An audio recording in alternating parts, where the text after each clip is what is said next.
NBS, your world, your news, your way. Good evening, America. I'm Daniel Reeves, and tonight we begin with developing international news.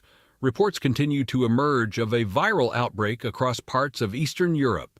Officials within the European Union have begun implementing precautionary lockdown procedures, urging residents to remain indoors and avoid contact with potentially infected individuals.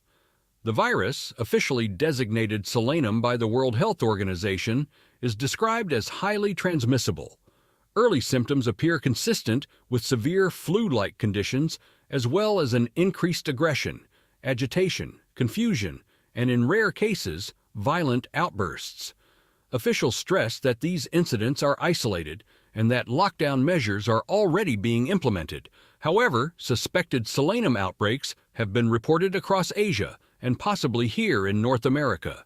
Earlier today, President Trump addressed concerns regarding the outbreak, reassuring Americans that the situation remains contained. Federal health officials have not issued any domestic restrictions at this time, though they recommend standard precautions, frequent hand washing, avoiding large gatherings if possible, and staying informed through verified sources. The Solanum virus, which at this time is affecting only Europe, is nothing to worry about here. Reports of Solanum here in America are false. There's no virus here. They say that Solanum makes the victims angry and lash out. We already have that here. We have TDS, Trump derangement syndrome. That's what we have here. These deranged liberals are biting and attacking. We're dispatching squads to cities with the most TDS activity, and rest assured they'll be dealt with swiftly. NBS, your world, your news, your way. Good evening, America. I'm Daniel Reeves. We begin tonight discussing the violence and turmoil here in the United States. The Health Department has confirmed outbreaks of Solanum here in the United States, as well as portions of Canada and Mexico. As cases emerge, and with presumably no official action from the administration, many citizens are turning to violence in the streets. Supply chains have been impacted, and many store shelves have gone unstocked for days. Officials urge citizens to remain calm and isolate potentially infected individuals to avoid any injuries or infections from violent outbursts. Caution should be taken to avoid bodily fluids, including the use of gloves and masks, as well as frequent hand washing and disinfecting. If you do have a potentially infected person in your home, officials ask that you nail a red rag, towel, or article of clothing to the front door to help identify where aid is needed. Across the world, violent protests and uprisings have been reported, with compounding issues from the Ukraine war causing Kyiv to be placed under military quarantine, with no one being allowed to leave. NBS, your world, your news, your way. Good evening, America. I'm Daniel Reeves. Across the United States, Solanum outbreaks continue to destabilize communities. As the government announced early lockdown procedures, many refused and have begun marching in protest.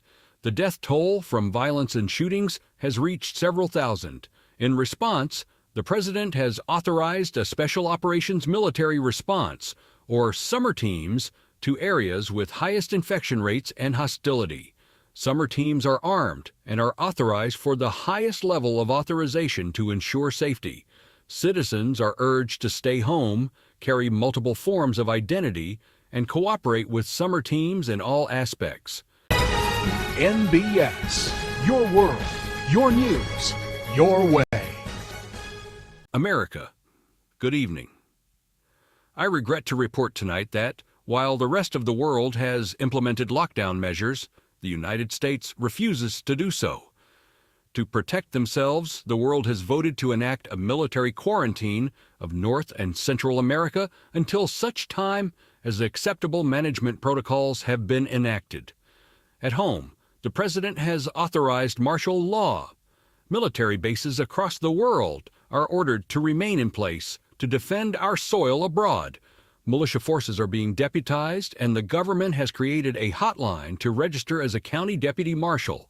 We are told mental health status and voting records are required to apply for deputy marshal. The president has ordered schools and businesses remain open, encouraging increased community patrols from deputy marshals and summer teams. This will be our final broadcast. Please stay tuned for information from the Center for Disease Control. This has been Daniel Reeves. Good night and good luck, America. NBS. Your world, your news, your way.